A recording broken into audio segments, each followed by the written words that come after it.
these are sort of initial. I'm writing this up together with Lynn Taylor from the University of Amsterdam. These are sort of our initial gathering of thoughts. We sort of want to look at it more from a framework of power and power relationships, so a little bit away from the pure ethical stance. If you look at power and if you look at sort of the concept of corporate power, then IR theory, so international relations theory, political science to a great extent, basically has a blind spot for corporate power. It's about, IR theory is about regulating, it's about thinking about the system of states, it's about power relationship between states, and there's a few notable exceptions, but mainly sort of corporate power does not really enter into it. If you look at international law, it's basically the same. International law is about regulating the behavior of states, assigning responsibilities to state, and the companies do not really play much of a role in international law. Yet, corporate power is growing. I mean, it's let alone OSP, but it's growing sort of on a standalone. I mean, there's more international corporations with a great power base. There's more public-private cooperation, which increases power, and there's also more privatization of things that were previously public functions that are now done by corporate actors. And this is sort of on the range between hard power, which is sort of the power of coercion, all the way to soft power, which is agenda setting, persuasion, and of course most companies are much more towards the soft power end of the spectrum, but it's power nonetheless.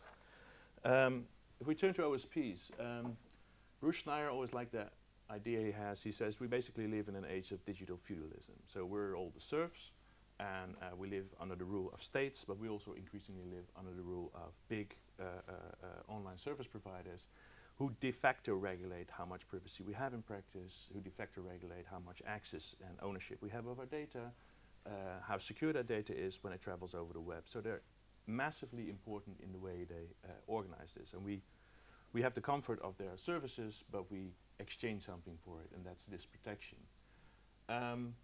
If information is power, as it has basically always been, then we're also sort of shifting from seeing like a state, which is an anthropologist, James Scott, said, okay, the state sort of views society through its own registrations, the way it organizes registrations of population, of ownership, and things like that. But we're also sort of going in a direction of seeing like an OSP. I mean, these are the big companies that gather a lot of information about their consumer base, but also about consumer citizens. And this is a quote from Sandy Pantlin. It's about big data, but it sort of creates a God-eye view on humanity. I mean, there's a lot to be seen, and this information is power.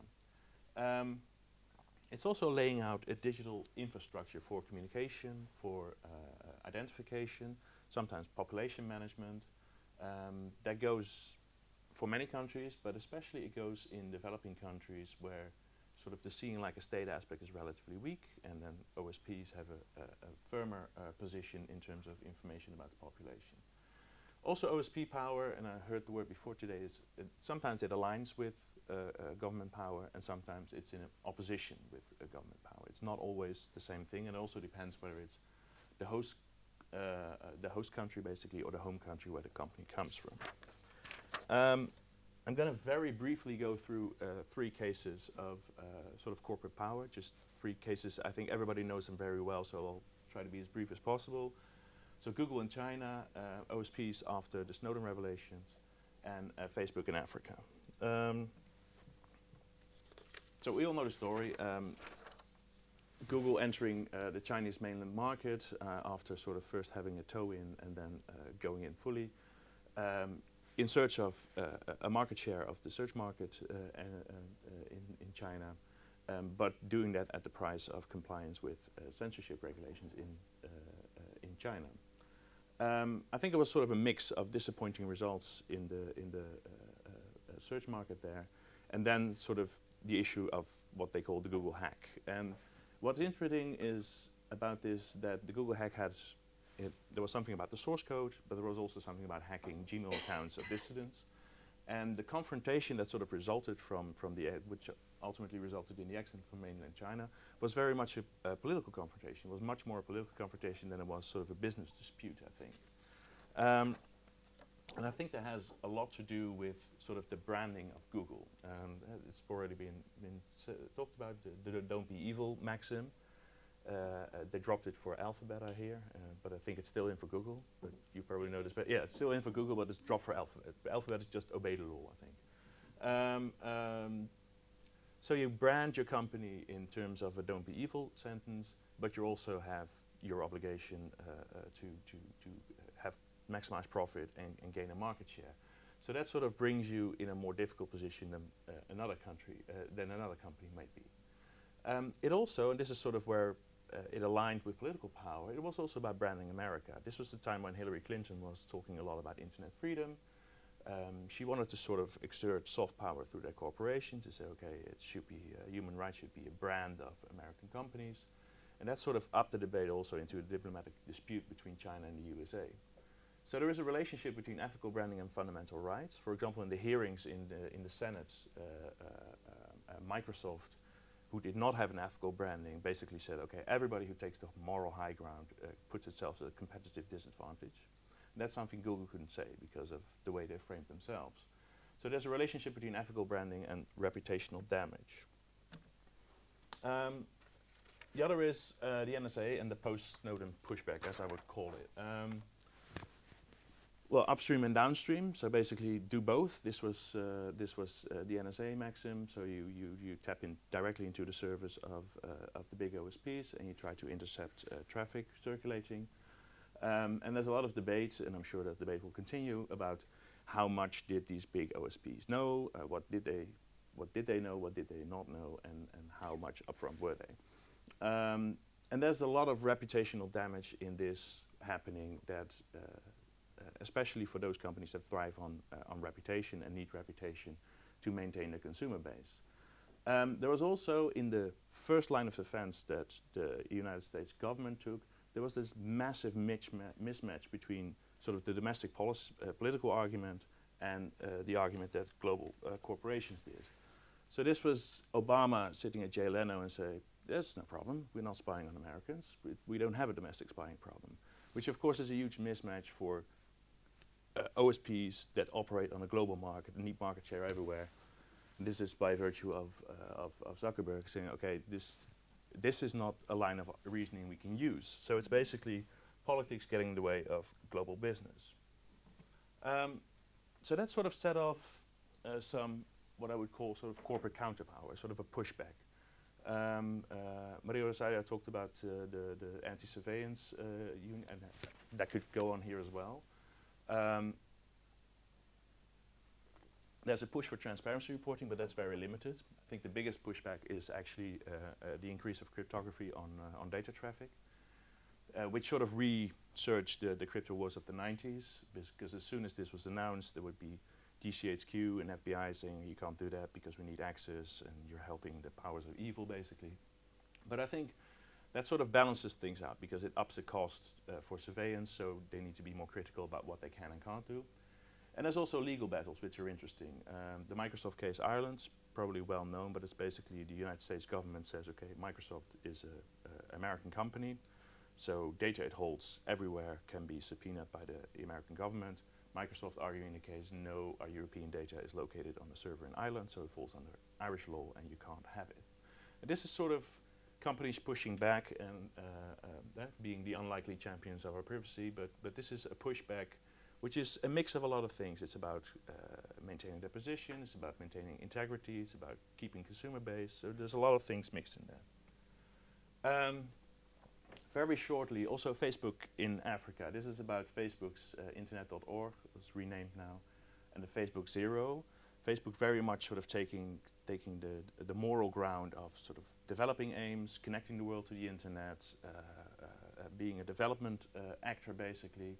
But there's also, and this is the criticism, there's also just a focus on emerging markets. It's not the poorest of the poorest. They're sort of focusing on those markets that are about to come online anyway, and increasing market share there. There's a lot of criticism about it because it's sort of a walled garden, and it's very much about the information gatekeeper system. So Facebook is the gatekeeper to content.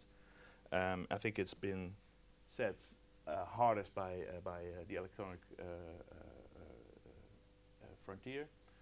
Say internet.org is not neutral, is not secure. There were a lot of problems with the way it's organized in terms of information security, and it's not the internet. It's basically putting Facebook first in emerging economies and regulating content through that app that they have. It also brings you sort of in alignment with who gets to decide what goes on. That's Facebook on the one hand, but there's important government actors also trying to get a tip in as, okay, what kind of content can go on here. Also now sort of in September there was sort of a reaction. They've rebaptized the thing into free basics. They've increased the security, so the outside pressure also generated some effect. Let's see. In terms of the sort of the name of the workshop, what we're trying to do here today. So what is basically out there to stimulate responsible behavior in transnational OSPs? Sort of comes in 3 shades. The first is just downright reputational risk. It's about the consumer base, it's about citizens, it's about your customers, about NGOs raising a riot about certain decisions you make. Sometimes that can hit you like a ton of bricks, I think, but also often you sort of use salami tactics. You take very small slices of privacy, you make you peter it out over a longer period, and then you have less problem with it as a corporation. There's also sort of corporate social responsibility. Well, that's been talked about before, often sort of rebranded as sustainability as well, and collective forms of it. For example, with OSPs, sort of the Global Network Initiative. This is very much sort of close to corporations itself. It's their own initiative. It's often voluntary. It's non-binding. It's very much sort of an accompanying thing to the main business profile. And then third, there's sort of pressure from outside, usually from states, either through international law, but that's still very weak. The only thing that's sort of out there is the Ruggie framework for business and human rights. And if you look at that, sort of the positive obligations within that framework are still with states. It's the state's duty to protect human rights also when it comes to the behavior of third parties. And when it comes to business, it's the business duty to respect human rights, which is different. So there's no active component even in the framework for companies, basically. And there's also a matter of domestic law with transnational reach. I mean, sometimes there is laws in the home countries of companies that require companies to behave in a certain way. You can be challenged in a domestic court for something you've done abroad. This is sort of where we're trying to think more about the political role of corporate social responsibility. This is corporate social, not in the narrow sense sort of as the business ethics, but more in the sense of this workshop, how we're trying to think about it. And we sort of think, okay, what is the R in corporate social responsibility? Because if it's responsible, then it would mean that it's very much sort of about a company's own moral compass. It's about its own ethics and those moral ideas would serve as a source of self-restraint. So it would restrain you to do certain things in relation to your profit maximization goal.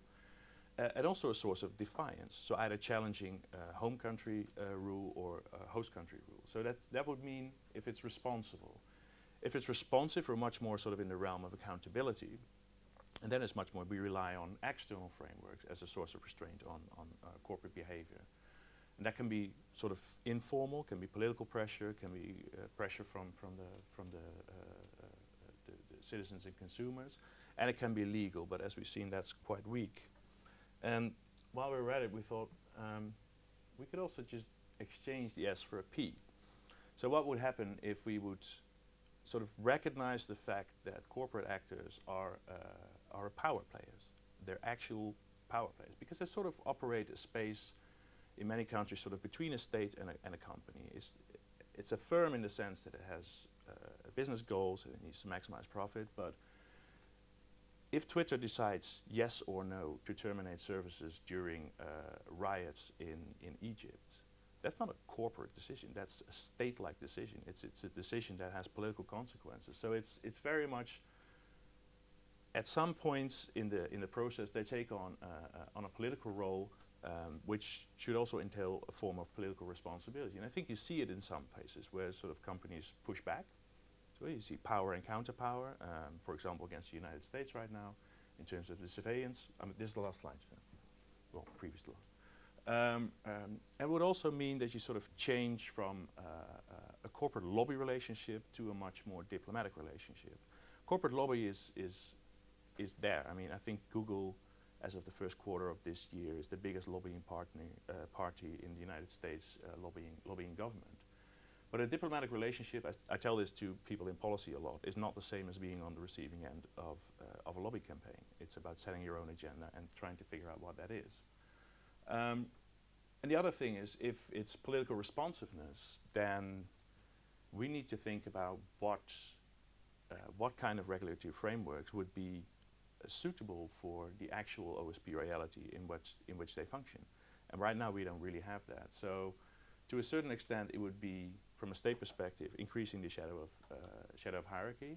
So that could either be through home country regulation or regulatory frameworks. And to some extent, you see through the EU that it sort of happens. You have competition law, but because that's the only viable instrument you have, everything sort of becomes competition law. So if this is your hammer, then everything looks like a nail. But the new data protection regulation, if it gets a big fine clause in it, will also act as a thing like that. But also the Court of Justice rule this week about the Safe Harbor Agreement is also something that has a massive impact on how you can conduct your business and what kind of political relationship is in that, because it's a political fight basically. So these are sort of our first thoughts, and this is just in case you need to find us. So thank you very much.